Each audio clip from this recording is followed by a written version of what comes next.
Hello students, एक बार फिर से स्वागत है आपका हमारे नए लेक्चर में। लास्ट लेक्चर में हम लोगों ने टाइप नंबर 1 को कंप्लीट कर लिया था। ठीक है, आज हमको टाइप नंबर 2 देखना है। बिल्कुल 5 से 10 मिनट का ये हमारा लेक्चर रहेगा। हमको सिर्फ इतना डिस्कस करना है कि टाइप नंबर 2 में क्या नया हमको सीखने को मिलेगा। ठीक है, तो आप हेडिंग देंगे type number 2, when production unit will be given. When production unit will be given का मतलब है यहाँ यूनिट्स चाहिए। When production units will be given, ठीक है। देखो टाइप नंबर 1 जब आप लोगों ने पढ़ा, क्या टाइप नंबर 1 में आपको प्रोडक्शन यूनिट्स दिए थे क्या? प्रोडक्शन यूनिट्स का मतलब होता है during the particular period factory में कितने नंबर ऑफ प्रोडक्ट प्रोड्यूस हुए हैं, यानी कितने नंबर ऑफ प्रोडक्ट बने हैं, कितनी वस्तुएं फैक्ट्री में मैन्युफैक्चर्ड हुई है। ठीक है, कितनी वस्तुएं बनी, 10,000 बनी, 20,000 पंखे बने, है ना, 40,000 डस्टर बने। समझ में आ रहा है? तो एक पंखा यानी एक यूनिट, एक डस्टर यानी एक यूनिट। तो ऐसे कितने डस्टर पर्टिकुलर पीरियड जो हमको कॉस्टशीट का पीरियड दिया है, मान लो 1 महीना, तो वो 1 महीने के पीरियड में कितने नंबर ऑफ डस्टर, एग्जाम्पल के लिए कितने नंबर ऑफ डस्टर मैन्युफैक्चर्ड हुए हैं, वो अगर प्रॉब्लम में दिया है, मतलब आपके प्रॉब्लम में प्रोडक्शन यूनिट्स दिए हुए हैं। समझ में आ रही है बात? प्रोडक्शन यूनिट्स देंगे तो प्रॉब्लम के ऊपर उसका क्या इफेक्ट होगा, क्या किसी प्रकार का चेंज आपके प्रॉब्लम में आता है, क्या टेबल में कोई चेंज आएगा क्या, ये हमको देखना है। देखो लिखा है important points. Number 1, when additional column of per unit expenses will be prepared. क्या लिखा है? 1 एडिशनल कॉलम, यानी एक एक्स्ट्रा का कॉलम आपको प्रिपेयर करना है। किसके लिए? पर यूनिट एक्सपेंसेस के लिए। ऐसा आप लोग कब करेंगे? जब आपके प्रॉब्लम में प्रोडक्शन यूनिट दिए जाएंगे। आप बताओ मुझे कि क्या टाइप नंबर 1 में प्रोडक्शन यूनिट थे? नहीं थे। टाइप नंबर 1 की क्या हेडिंग थी? When production units not given in the problem. ये किसका हेडिंग था? टाइप नंबर 1 का। टाइप नंबर 2 का हेडिंग क्या है? When production unit given in the problem. दोनों में का डिफरेंस समझ में आ रहा है आप लोगों को? बोलो यस। तो टाइप नंबर 1 में प्रोडक्शन यूनिट्स नहीं दिए रहते थे, तो कॉस्टशीट का टेबल कैसे बनता था? पहला column serial number, second particular, third amount and fourth total amount. अब ये जो कॉस्टशीट का टेबल हमारा बनता था, ये कॉस्टशीट का टेबल जैसा बनता था बिल्कुल वैसे ही बनेगा, लेकिन उसमें एक और एडिशनल कॉलम ऐड होगा। कॉलम का नाम रहेगा पर यूनिट। ठीक है, पर यूनिट का मतलब है पर प्रोडक्ट आपको कॉस्ट फाइंड आउट करनी है। यानी एक डस्टर बनाने के लिए, एक डस्टर, ठीक है, एक डस्टर बनाने के लिए कितना मटेरियल लगा है। मटेरियल क्या लगेगा डस्टर बनाने के लिए? बोलो वुड, यानी लकड़ा लगेगा, लाखुड़ जिसको हम बोलते हैं मराठी में। ठीक है, और क्या लगेगा? फोम लगेगा जो डस्टर के लिए लगता है, फेविकॉल लगेगा। तो ये एक डस्टर बनाने के लिए कितना वुड लगा, कितना फोम लग गया, ये अगर फाइंड आउट करते हैं, यानी पर यूनिट एक्सपेंसेस हम लोग फाइंड आउट करते हैं। एक पंखा बनाने के लिए कितना प्लास्टिक यूज हुआ है, ठीक है, ये फाइंड आउट करना है, यानी per unit expenses find out करना। डस्टर बनाने के लिए, एक डस्टर बनाने के लिए लेबर चार्जेस कितने लगे? समझ में आ रही बात? समझ में आ रहा है क्या? ये आप पर यूनिट में फाइंड आउट करते हैं। अभी तक हम लोगों ने क्या किया? टोटल खर्चा पता किया, टोटल, ठीक है, कि ये वस्तु इतनी बनी तो इतना इतना खर्चा लगा। अभी हमको टोटल तो पता करना ही है कि मान लो कि आपको प्रोडक्शन यूनिट्स 500 दिए हैं। कितने? 500। तो ये 500 यूनिट बनाने के लिए टोटल कितना खर्चा आया, ये तो आपको पता करना ही है कि 500 यूनिट के लिए कितना आपको मटेरियल लगा। ठीक है, मान लो डस्टर है, 500 डस्टर बने हैं, तो 500 डस्टर के लिए कितना वुड लगा है, कितना मटेरियल लगा है, ये तो आपको पता करना ही है। ये भी पता करना पड़ेगा कि एक डस्टर बनाने के लिए कितना मटेरियल लगा है। ठीक है, क्यों? क्योंकि आप जब मार्केट में, इमेजिन करो खुद को एज अ कस्टमर, जब आप मार्केट में जाते हैं तो कोई, जैसे हम इंडिविजुअल, हम रिटेलर से गुड्स परचेस करते हैं, राइट? तो हम एक वस्तु या एक प्रोडक्ट परचेस करते हैं। तो हम अगर वो एक प्रोडक्ट परचेस करने जाएंगे तो हम क्या बोलते हैं, एक डस्टर कितने का है? अगर आपको डस्टर खरीदना है तो हम बोलेंगे डस्टर चाहिए, तो वो बोलेगा कितना? आप बोलेंगे एक। आप बोलेंगे एक डस्टर कितने का है? वो बोलेगा 50 रुपए। तो एक डस्टर की ये जो प्राइस है, ये एक डस्टर की जो सेलिंग प्राइस है, ठीक है, ये कितने डिसाइड हुई? 50, राइट? तो ये क्या है? ये पर यूनिट है। क्या है? Per unit. अब ये सेलिंग प्राइस उन्होंने डिसाइड करने के लिए उनको ये तो पता होना चाहिए ना कि एक डस्टर बनने के लिए टोटल कॉस्ट कितनी लगी है। एक डस्टर बनने के लिए, एक डस्टर को तैयार होने के लिए टोटल खर्चा कितना आया। अगर उनको पता चलेगा कि हाँ 40 आया है, एक डस्टर बनाने के लिए मुझे टोटल खर्चा 40 रुपए का आया, फिर मैं उसमें प्रॉफिट जोड़ूंगी, मेरा 10 रुपए और मेरी सेलिंग प्राइस आएगी, राइट?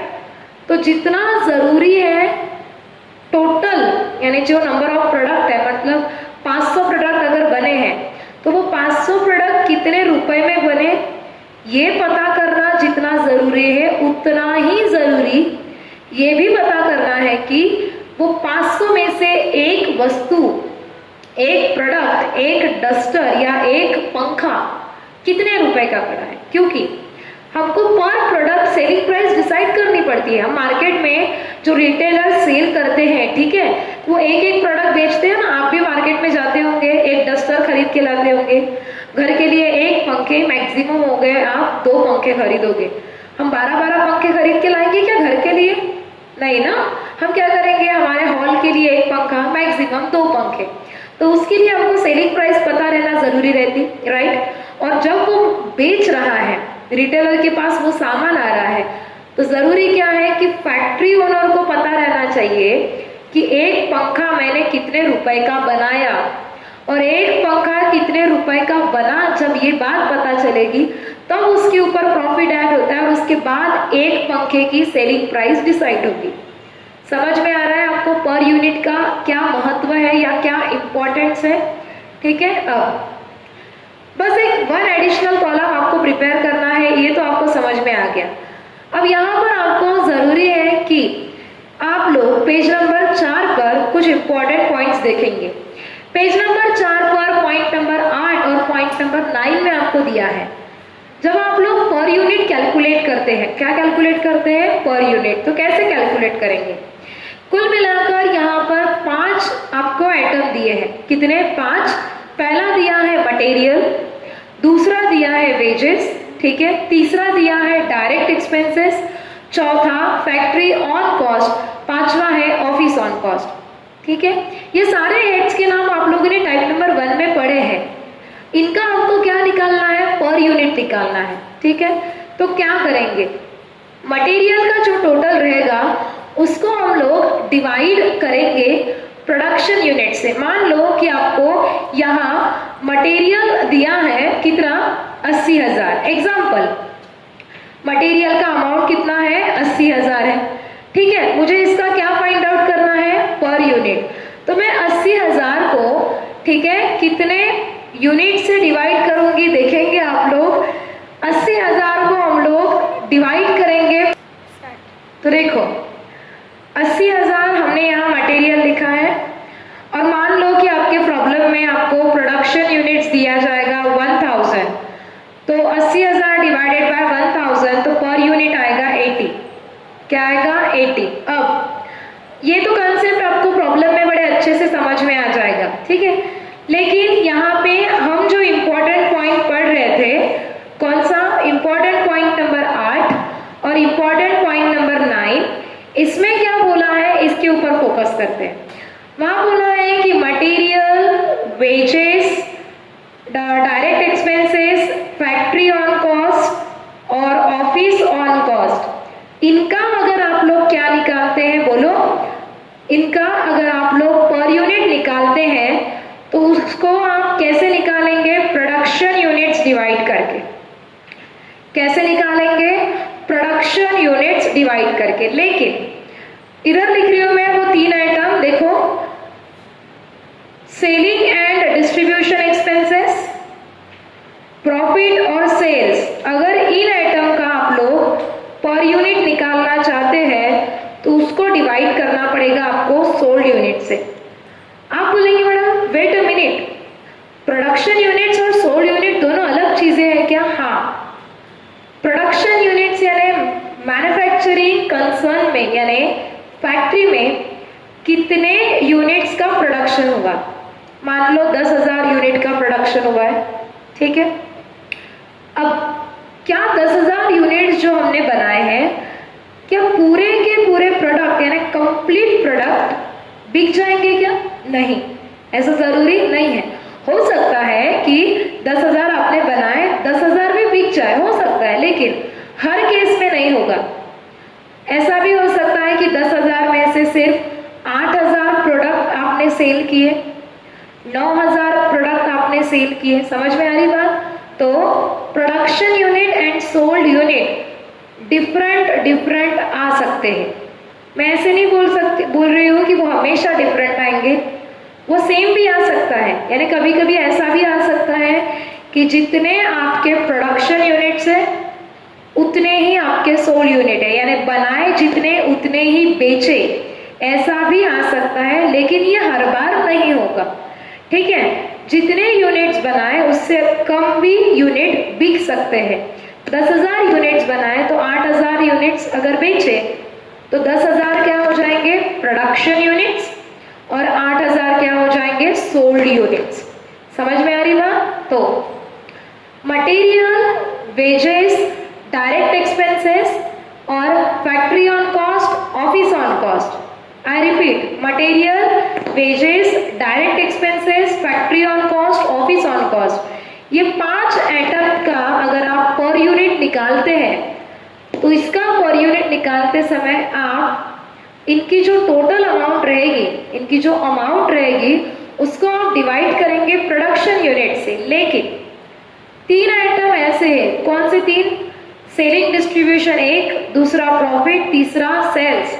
ये 3 यूनिट का अगर आपको पर यूनिट एक्सपेंसेस निकालना है तो इनको आपको सोल्ड यूनिट से डिवाइड करना है। समझ में आ गई बात? ठीक है, तो ये हो गया हमारे टाइप नंबर 2 का इंट्रोडक्शन। टाइप नंबर 2 कैसे आइडेंटिफाई करेंगे? अगर हमारे प्रॉब्लम में प्रोडक्शन यूनिट्स दिए हैं तो वो कहलाएगा टाइप नंबर 2 का प्रॉब्लम। प्रोडक्शन यूनिट्स दिए हैं तो क्या कॉस्ट शीट के टेबल के ऊपर इंपैक्ट जाएगा? बिल्कुल, एक्स्ट्रा कॉलम बनाना पड़ेगा। यस, कौन सा? पर यूनिट का, ठीक है। पर यूनिट कैसे निकालेंगे? 5 आइटम के पर यूनिट निकालते समय उसको प्रोडक्शन यूनिट से डिवाइड करना, और 3 आइटम ऐसे हैं जिनका पर यूनिट निकालते समय सोल्ड यूनिट से डिवाइड करना पड़ता है। हो गया ये क्लियर? ठीक है, तो करो आप इतना, बाकी हम मिलेंगे हमारे नेक्स्ट लेक्चर में प्रॉब्लम नंबर 18 के साथ। इतना करेंगे, ठीक है। तब तक के लिए थैंक यू वेरी मच।